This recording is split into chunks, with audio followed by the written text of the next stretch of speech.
Bem, meu povo, seja bem-vindo. Mais um Comente Bíblia, hoje 29 de maio de 2020, meu povo. No último vídeo nós tratamos sobre a última parte da história de Sansão, que culminou com a morte dele. E hoje nós iremos falar aqui a respeito do que acontece em seguida, em decorrência da morte de Sansão, provavelmente. Você que tem Bíblia em ordem cronológica, essa Bíblia grande, você procure a página 318. Caso você não tenha uma Bíblia em ordem cronológica, abra sua Bíblia em Samuel, primeiro livro de Samuel, capítulo 7, e onde está falando sobre um reavivamento em Mispá. Inicialmente, antes de lermos o texto, eu gostaria de lhe pedir que observe os detalhes da história. A cronologia monta aqui esse ato exatamente depois da morte de Sansão, no mesmíssimo ano em que os filisteus mataram Sansão. Não é? Mispá é o local onde está a residência do juiz atual, no caso o juiz Samuel. Samuel está agora com 41 anos, né? Sansão morreu com 52, Sansão tinha 11 anos mais do que ele. O Saul, aquele que virá a ser o rei de Israel, está com 31. E Jessé, pai de Davi, 82 anos. Ok? Pronto. Vamos ao texto então. Primeiro livro de Samuel, capítulo 7, no versículo 3, onde diz assim: Samuel disse a toda a nação de Israel: se vocês querem voltar-se para o Senhor de todo o coração, livrem-se então dos deuses estranhos ou estrangeiros e das imagens de Astarote. Consagrem-se ao Senhor e prestem culto somente a Ele, e Ele os libertará das mãos dos filisteus. Esse primeiro versículo tem uma coisa interessante para a gente observar aqui, é que só cita Astarote, mas nós sabemos que onde Astarote está, também ali está o Baal. Baal é a divindade masculina, ao passo que Astarote, a feminina, ficava sob o poste ídolo. Baal era o principal, era o que estava ligado ao altar de sacrifícios pagãos. Queridos, versículo 4 diz assim: assim os israelitas se livraram dos Baalins, muitos Baais. Eles se livraram dos Baalins e dos postes ídolos sagrados, no caso de Ashera, ou Asera, ou Astarote. É só o nome que muda, mas a divindade praticamente é a mesma. Então eles começaram a prestar culto somente ao Senhor, exclusividade, né? Como diz o primeiro mandamento, como o Senhor exige, como condição para que se permaneça na aliança dele. Samuel prosseguiu: reúnam todo Israel em Mispá. Veja que a reunião foi em Mispá e não em Siló. A reunião foi na cidade do Samuel e não em Siló. Siló é onde estava o tabernáculo, onde ficou até a época do cativeiro. O tabernáculo ficou em Siló. A arca está em Kiriat Jearim. E Samuel está em Mispá. Pode observar o mapa aí, eu vou localizar esses três locais para que você entenda como é que está a história. Pronto. E aí o Samuel disse: se juntem lá em Mispá, se juntem todos vocês, porque eu vou interceder ao Senhor por vocês. E aí tem outra coisa interessante, versículo 6 diz que quando eles se reuniram em Mispá, eles derramaram água perante o Senhor naquele dia, e jejuaram e confessaram pecados.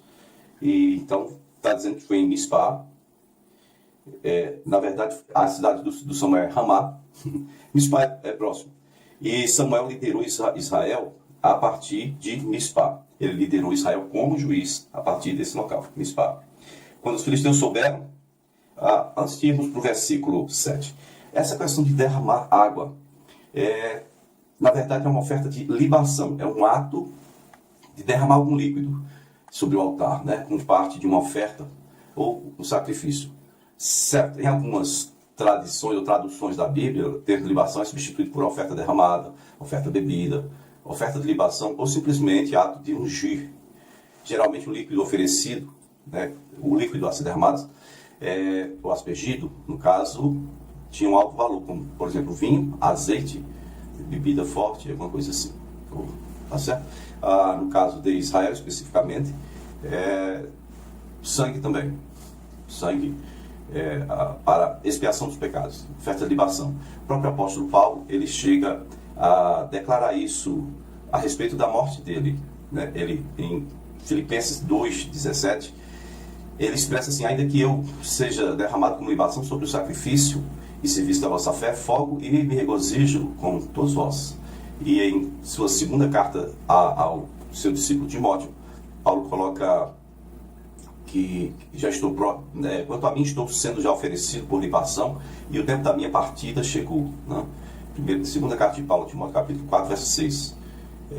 Isso está tipificando a forma como ele iria ser morto. Ok? Agora voltando para o primeiro livro de Samuel, capítulo 7, verso 7. 7. Ora, quando os filisteus souberam que os israelitas estavam reunidos em Mispa, partiram para lá, para atacar, né? Para gerar um tumulto, uma guerra, né? E os israelitas ficaram com medo, é claro. E quando eles ficaram com medo, eles disseram: não pare de interceder por nós, Samuel. Não pare, que os homens estão vindo aí com gosto de sangue na boca já. Né? A fera está vindo com gosto de sangue. E aí o Samuel vai e oferece em holocausto um cordeiro inteiro, certo? E aí o cordeiro ainda não tinha sido desmamado, mas é isso aí, bem novo o cordeiro. E o Senhor respondeu a oração de Samuel.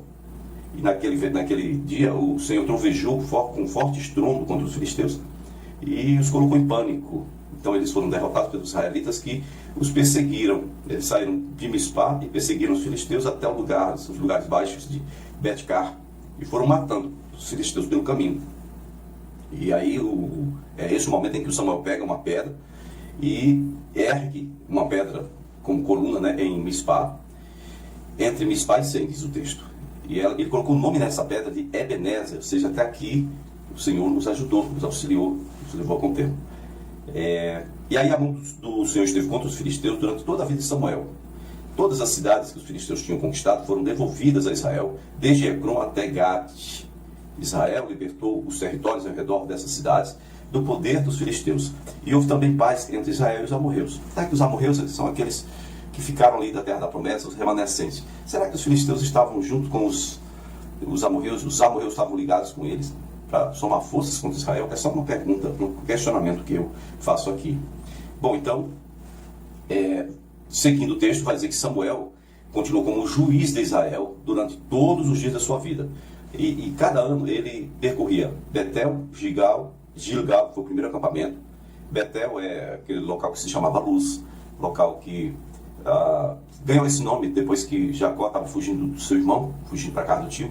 Teve aquela visão, né? Betel, Gilgal, Mispá. Gilgal foi o primeiro acampamento, Mispá é o local desse ato de hoje.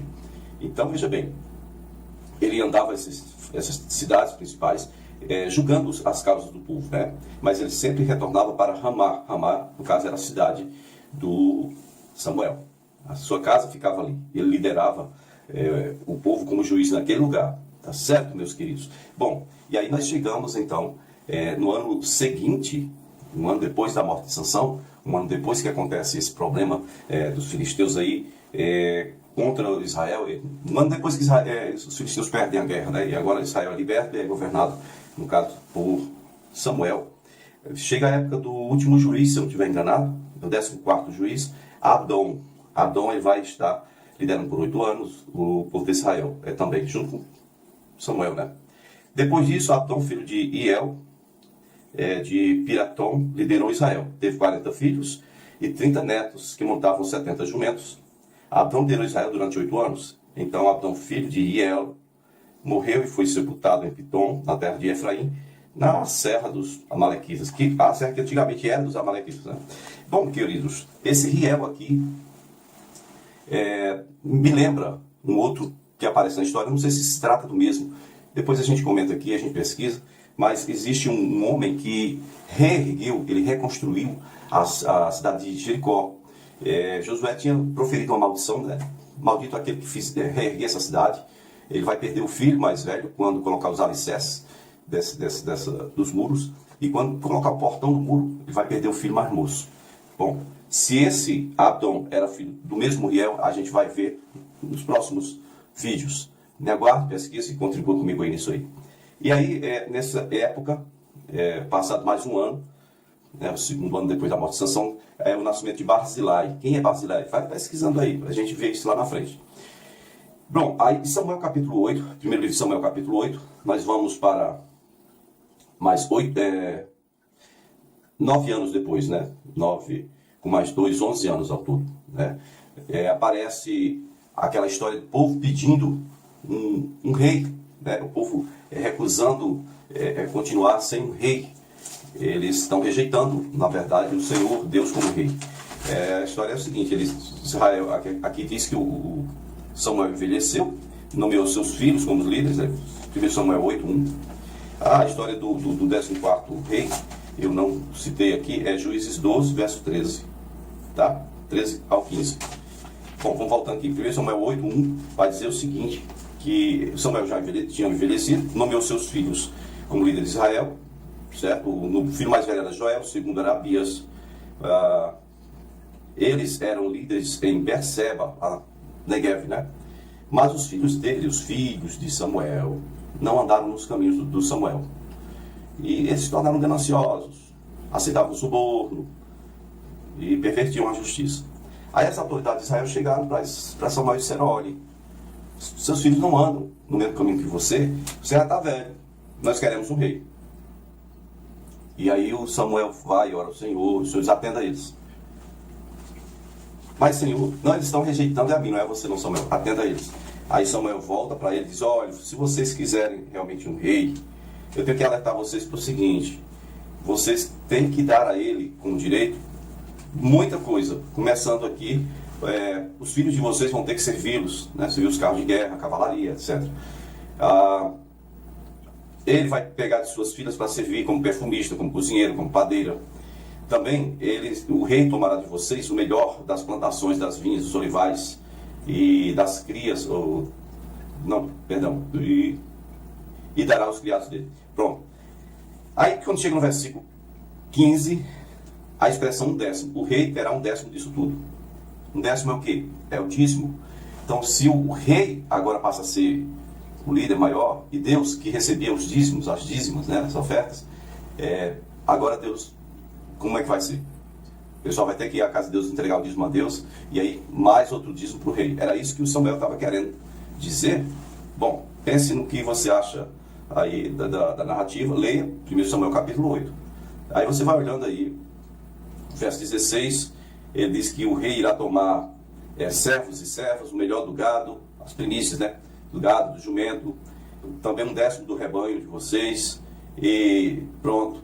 Vocês, quando chegar esse momento, vocês vão clamar a Deus por causa do rei que vocês estão pedindo, mas Deus não vai ouvir vocês. Mesmo assim, o povo recusou ouvir Samuel e disse: não, nós queremos um rei, seremos como todas as nações, ou seja, nós queremos imitar as outras nações.